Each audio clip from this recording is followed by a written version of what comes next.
Smart et réglo avec Étienne Pujol, avocat. Comment allez-vous, Étienne? Bonjour Arnaud, très bien, et vous? Moi, ça va très très bien, avocat au cabinet Berilo.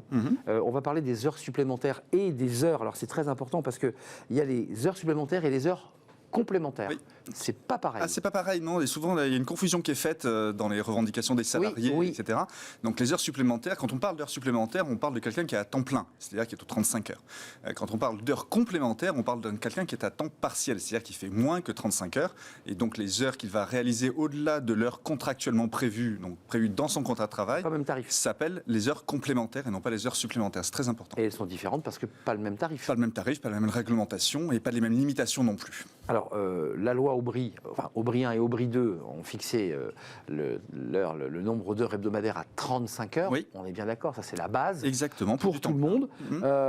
Donc on est bien d'accord, et là ça va se compliquer, que les heures supplémentaires, c'est à partir de 35 heures. Voilà, à partir de la 35e heure. D'où source de conflit. D'où source de conflit parce que y a plusieurs choses en fait. Et c'est un peu, enfin on pourrait passer toute une saison chez Bismart à parler de la durée du travail. Avec plaisir. Je peux prendre un abonnement si vous voulez. Vous avez votre abonnement. C'est extrêmement complexe. En fait, les heures supplémentaires sont celles qui sont faites au-delà de 35 heures. Toute la question consiste à savoir, dans la durée du travail, qui est donc calculée sur la semaine, alors que le salaire est mensualisé, exact. La durée du travail, elle est calculée à la semaine. Et donc, on étalonne la durée du travail, d'abord par jour, ensuite par semaine, et ensuite sur le mois. Et on va constater quelles sont les heures supplémentaires qui ont été réalisées sur chacune de ces périodes.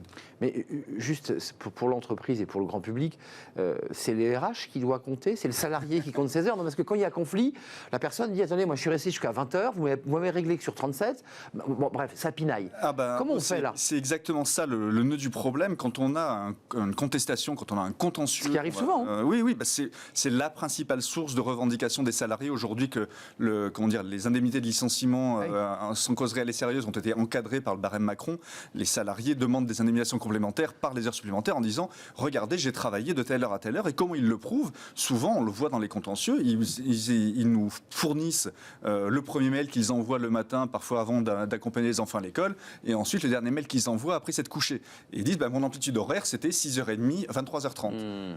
Évidemment, l'employeur de son côté dit mais non, c'est pas des heures que tu as faites, c'est pas des heures qui ont été demandées, que je t'ai demandé de faire. C'est toi qui t'es organisé pour, à ton réveil, dire au fait, j'arriverai à la réunion à 9h30. Et le salarié répond, attendez, c'est pour les besoins du service. Exactement, c'est pour l'organisation, etc. Donc les prétoires quotidiennement voient ce genre de situation apparaître. Il faut revenir à la base du Code du travail et de la réglementation. Une heure supplémentaire, qu'est-ce que c'est? C'est une heure qui est demandée par l'employeur, normalement, à son salarié pour finir quelque chose qui n'a pas pu être fait pendant la durée quotidienne ou hebdomadaire de travail. Ça, c'est intéressant. Et donc, la preuve repose sur l'employeur. C'est-à-dire l'employeur doit avoir écrit quelque chose, demander au salarié de partir à 19h le lundi et dire, voilà, les heures supplémentaires que tu as faites, bien évidemment, je te les rémunère. Vous savez pertinemment, Étienne Pujol, avocat, que le RH ou le manager n'envoie pas un mail à chacun de ses salariés pour lui dire, je te propose de travailler de 17 à 19. Bien sûr. Ça n'existe pas. Dans le vrai monde, ça n'existe pas. Alors,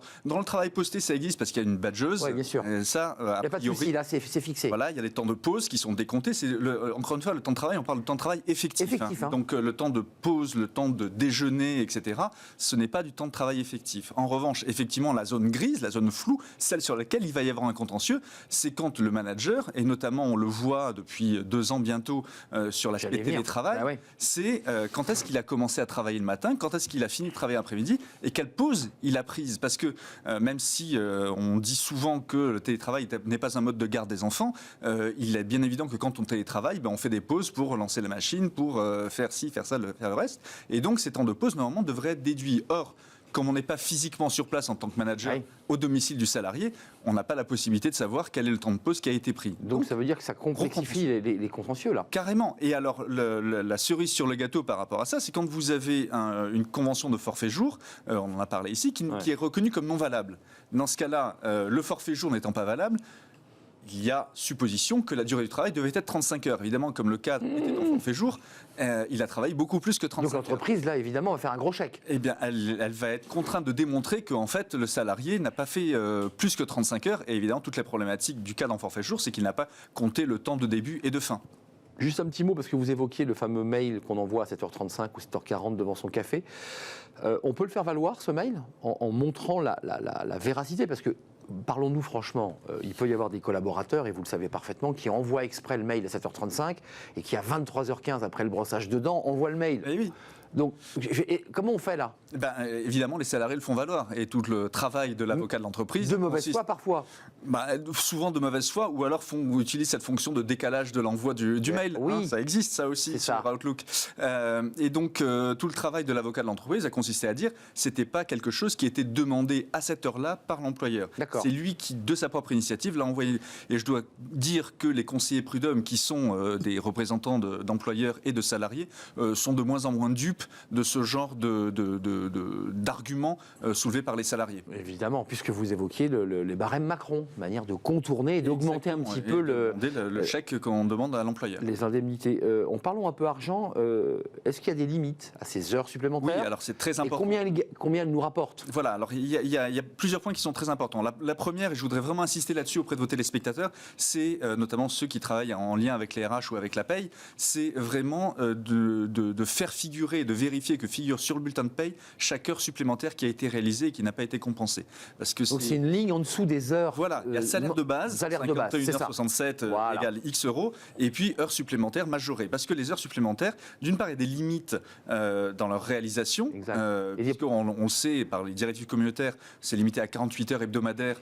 Alors on peut y déroger dans des circonstances exceptionnelles jusqu'à 60 heures en cas de travaux vraiment urgents ou de manifestations exceptionnelles. Mais la barre haute, c'est sur une semaine, pas plus de 48 heures, et en moyenne sur 12 semaines, pas plus de 44 heures.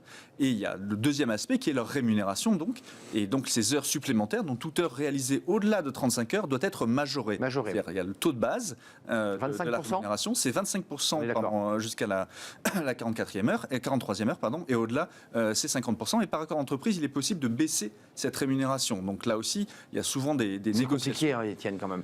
Il y a le texte de base, et ensuite, il y a ce qui a été négocié dans l'entreprise, ce qui n'est peut-être pas tout à fait... Exactement. Ça va toujours à la hausse ou ça peut être à la baisse? Ça va souvent à la baisse. On est d'accord, ça va souvent à la baisse. Mais c'est du donnant-donnant, parce que comme c'est un accord d'entreprise, les partenaires sociaux ne lâchent rien sans contrepartie. Donc souvent, c'est agrémenté de contrepartie. Mais voilà, le principe, c'est vraiment une rémunération supplémentaire. Et encore une fois, je me permets d'insister, bien la faire figurer sur le bulletin de paye. Il y a eu des débats autour des heures supplémentaires et au-delà de ça, sur les heures travaillées le week-end. Il y a un débat sur la grande distribution, on ouvre le dimanche ou pas.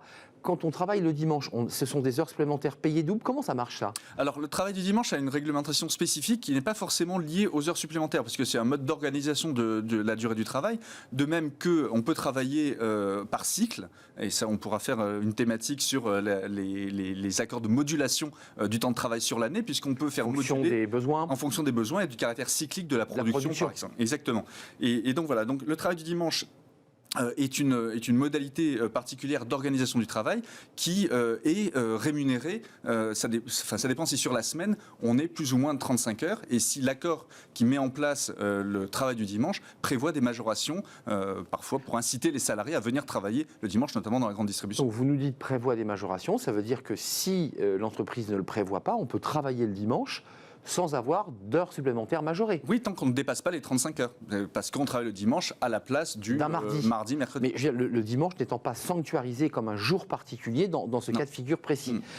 Juste avant de nous quitter, vous êtes confronté à des conflits liés justement à ce contexte télétravail où des salariés commencent, puisque là on commence, j'imagine, à avoir un peu de jurisprudence, commencent à négocier serré sur les heures supplémentaires et les heures travaillées pendant ce confinement. Beaucoup notamment en termes d'organisation du travail, puisqu'on le voit, le télétravail subi a été source de souffrance pour beaucoup de salariés.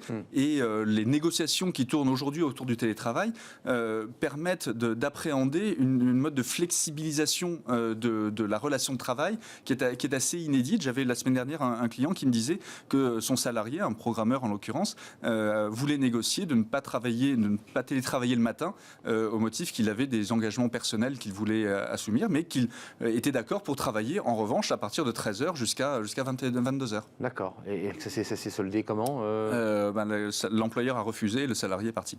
D'accord, donc ça c'est mal fini. Sa vie personnelle était mise au devant. Ouais. Alors, le marché des programmeurs est quand même très tendu, donc il a retrouvé du travail très rapidement. Évidemment. Pour lui. Mais voilà, le client a perdu son talent au motif d'une absence de flexibilité dans son état d'esprit sur la relation de travail. Merci Étienne Pujol, je vous libère. Vous avez des activités qui vous attendent en dehors des studios.